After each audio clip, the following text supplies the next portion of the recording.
get out of this loud music for you. Yeah. Where are you? I'm actually at my house in Vegas. Just playing some tunes? Yeah, I got Sloan cranked.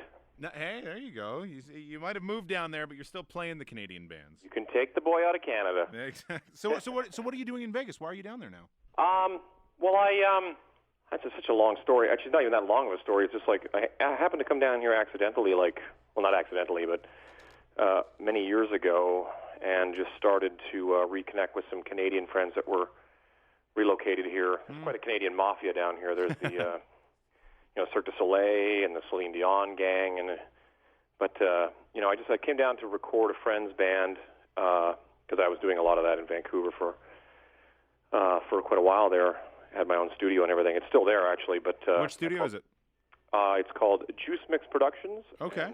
My partner runs it out there now because I'm obviously way too busy with my world here. But I just kind of started working with a band down here. Turned out the guitar player was Brent Muscat from Faster Pussycat, and he was putting together a reunion tour, like a 20th anniversary thing of the Faster Pussycat thing, and they couldn't get everybody together, which is usually the case with these things. And then next thing I knew, I was playing guitar for Faster Pussycat across Europe, and then ended up back in Vegas. After that, we just kind of put together a little fun jam band while we were working on the record and stuff that we were making, and it just kind of took off. Next thing I knew, I was down here. The thing that we were doing was in some demand, and next thing I knew, it was impossible for me to leave. So here it is, like basically 4 years later, and I'm walking around the house that I bought. So right. I guess it's home now. If you're not, it's one of those strange sort of turn of events. Didn't plan it and didn't expect it, but here it is. But I mean, it's led to everything else that's gone on in my life. Yeah, you're like the in-demand player. Well, that's nice. That would be nice to hear. I think it's I've become so much more of a utility guy as far as blue collar rock and roll kind of whatever you need, I can sort of provide it as far as vocalist, guitarist, bass player. You say that whatever. like it's a bad thing, though. Not at all. No, in all honesty, it's like when I think about when I was a kid, and I think all I really ever wanted to do was just play music. Right. I didn't care about sports. I didn't care about school, obviously, and anything else. All I really wanted to be was a musician, not even a cowboy or an astronaut. It's just like. So now that's my 24-hour gig. Although it's never 24 hours really, but it's right. You find yourself always doing something based in music from every single day. I didn't know you were a Slash. Were you just here then with them like a month ago? Yeah, where are you at? Edmonton. Edmonton, yeah. We were just there at the mall there, whatever the big gig is there. Yeah, the event center. Yeah, that thing's huge. Yeah, it's a nice room. They just redid it like a year ago. Yeah, I played there before, back in the day. Right. But it was definitely taken up a notch when I got there. How did the Slash thing happen? Well, similar, thing. I mean, just being down here has really opened up a lot of doors in that sort of world. I suppose it's a case of just, being half decent at what you do and being a reliable adult, and all the things that go along with. I find it so much that, in my world and probably in any other world is a balance between your ability and if people can get along with you and that sort of thing too. So I find myself a pretty affable guy. But Brent Fitz, the drummer, is from Winnipeg. He played in like Theory of a Dead Man. Oh yeah.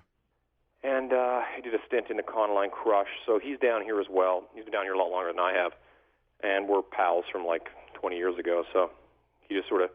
They had a guy in Slash's band, and he wasn't working out. So I got this like sort of harried, fevered phone call.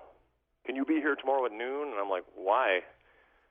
So, I was like out the door, and I figured I'd jam. I mean, they had a couple of like, to do the Leno, The Tonight Show, Ellen Lopez, Craig Ferguson. They had a bunch of shows to do. So I thought, well, that'd be good. I've never done any of those. So. Oh, really? I thought I'd get those under my belt and have them on the old resume. Yeah, of course. I'm surprised you hadn't done them before. It came close many times, but it's one of those strange someday I'll write a book about all the missed opportunities. But and then the next thing I knew, it was just kind of like that became my sort of full-time world, right, to some degree, / that is. Mm-hmm. So we went out. I guess it was March. I started rehearsing with them, and we just came off the road like 2 weeks ago. So what's next for you? It's been sort of intermittent, but it has been pretty, relatively solid. What's next? Well, I'm back in Vegas. I got a band here called the Sin City Sinners, and that's with Brent from Faster Pussycat, right, and a couple of our pals, and we put out a record in February, and a couple of videos, and there's webisodes. It's quite an ongoing circus we've created here in Vegas. So we've become one of those, a staple on the scene here. Right. So right. It's interesting that you say the webisodes thing, because you've been in the industry a long time, long enough to remember, before there was bonus content on a disc. Dude, I remember going, why do we need it? I remember having the conversation, why do we need a website? Yeah. Is it, Days Electric never really had an official website. We were like, what? Kind of like totally oblivious. How different is it on your end then, nowadays, than back then? Well, the fascinating thing is how small the world is now. It really is.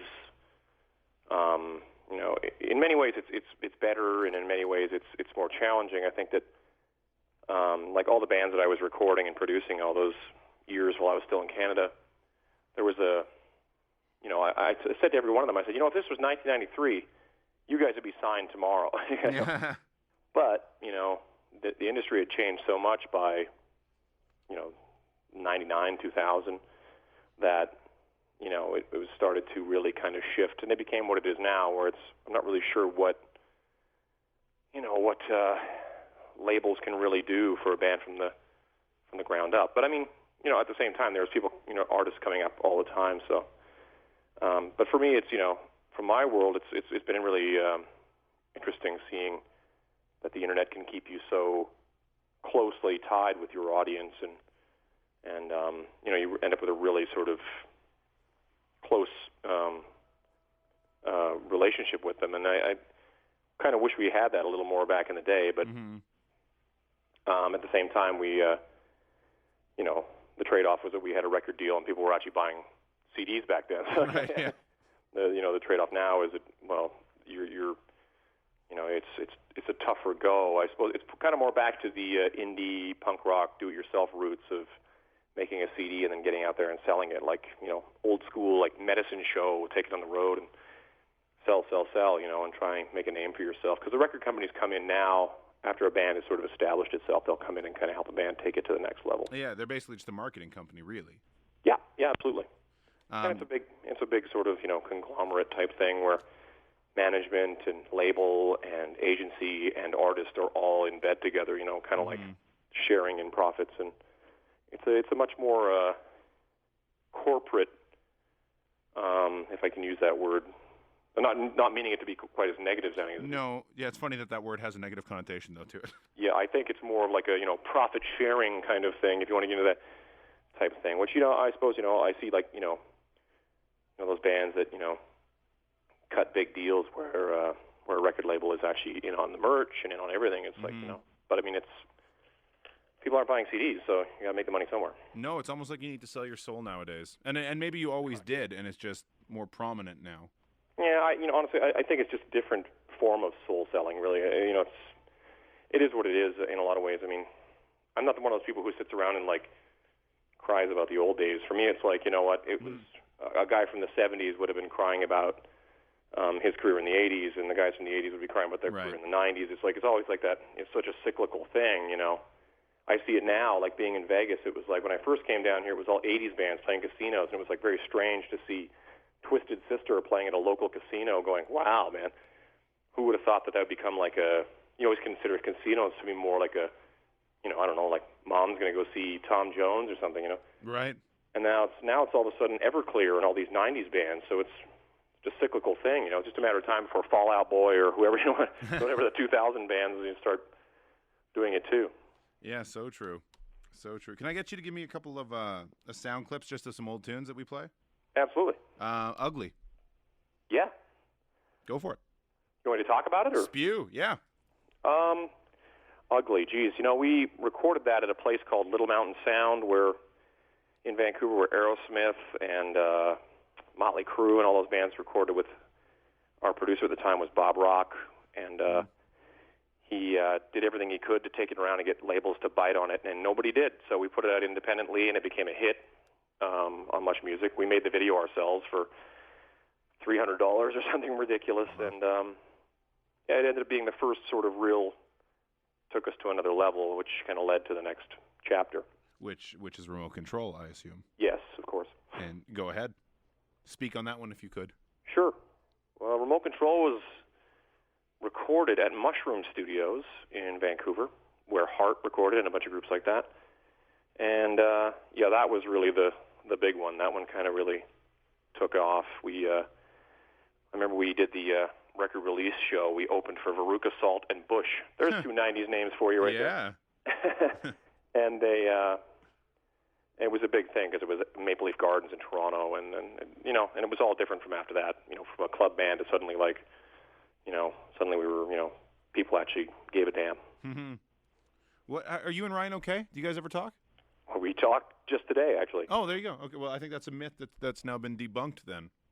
Oh yeah, I mean it was always one of the funniest things that we would always kind of laugh at, that people kind of took sides at some point or something, and they thought that there was this big thing, and we would always kind of laugh about it. There was a bit of weirdness, as there always is after a band kind of calls it a day. But I was just in Vancouver a couple of weeks ago, and I was sitting in his studio, and we were, we've been writing songs off and on for years with no intent to do really, with no real plan in mind, just kind of like we used to write songs together, so it's kind of like when you hook up with an old girlfriend, you usually end up in bed together. Yeah.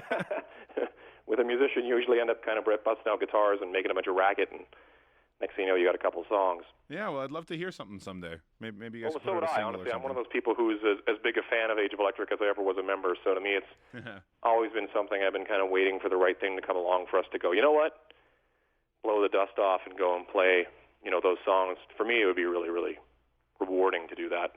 I think everybody feels kind of the same way. It's just a matter of, I've never been busier than I am right now. Yeah, fair enough. Kurt's super busy with the New Pornographers, and I just saw my brother last week. He's got like 3 projects on the go, so everybody's doing stuff, and 2 of them are in Vancouver, one's in Toronto, I'm here in Vegas, so it becomes harder and harder to kind of put them together. But like I say, I'm a fan, so I want to make it. Before I die, I would love to be able to, play with that band one more time. Well, I think you got plenty of time then. Yes, exactly. We do something on the show called 5 Questions, 5 quick questions, 1-word answers. Oh, boy. Road or studio? Road. Lennon or McCartney? Oh. A very marginal, more than a one word answer. All right. Very marginal McCartney. I could elaborate, but I'm not sure if I'm allowed to. No, elaborate then. I'm curious. Well, the funny thing about it is, I always have this theory, because to me it's like, that's the most ridiculous argument in the world. How could you argue about that band? You know what I mean? It's like there is nobody else once you start talking about the Beatles. So to me, it's kind of like it's getting into the middle of it and in dissecting between the 2 major factors of that band. I think that when I was younger, I always gravitated towards Lennon. I think that was just a natural thing. But as the years have gone by, I really have a real appreciation for kind of like taking a step back and looking at the diversity of what McCartney's done. And McCartney always got a lot of flack for being wimpy or something, but then you listen to like Helter Skelter or, Why Don't We Do It in the Road, and those are like heavy songs, you're like, so to me that's a very tough one. But I saw McCartney 2 years ago, and it was like a life-changing experience for me, so that's a big part of it too. Most important thing in a song, lyrics, melody, or rhythm?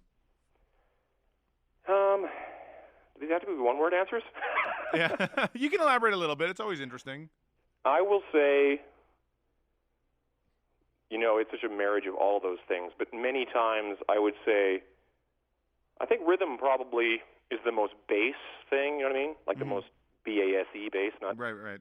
Just the thing that grabs people. Because I've always said it's like a really great song is those ones that hit you in the head and in the heart and in the crotch and in the feet. You just feel it all the way down, and it just connects with you. But often rhythm is a big part of, you don't usually go to a concert and listen to somebody, I mean, going to a concert and hearing spoken word is one thing, but you can go to something and just listen to rhythmic stuff, and you'll watch a rave ensue. You know what I mean? Yeah, fair enough. But that not to say that any of those other things aren't equally as important. Song you've written you're most proud of? There's a song at the end of Static and Stereo called "No Reply" that my brother and I wrote. That's the one I kind of hang my hat on. A Beatles title too. Kind of. What's that? A Beatles title. Yes, exactly. Stolen. Only amateurs borrow. Yeah, does it ever cross your mind though when you do write a song and you have a title like that, be like, oh, it's been used before? I do, but I'm such a reference king and such a nod to things and right. paying homage to the things that I care about. But to me, sometimes it's like, there's a lot of no replies, unfortunately, out there. It was one of those things I thought about, and then I kind of looked around and saw that there was several songs called No Replies. So I thought, you know what? It's the biggest refrain in the song that I kind of feel strongly about, so I'm going to call it that. Oh, fair enough. I'll deal with Lennon when I get up there. Yeah, exactly. And in one word, Todd Kerns. Music. It's funny. I've done like 300, 400 of these. No one's ever said music. That's awesome. You know what? It's funny because my brother always said to me, he goes, because it was like when we were kids, you were really into Kiss or whatever. You were really into rock and roll. Mm. And, but everybody else was also into baseball or also into cars. But for me, it was always like I didn't care about any of that stuff, And it's embarrassing still because if you walk in my house now, you'll see a Kiss pinball machine and you'll see Johnny Cash on the wall. It's like I don't really care about anything else. And I kind of gave up kind of trying to care about anything else. So it's just kind of like I know that music is like my first wife, and and the women in my life have to kind of put up with that, unfortunately. So.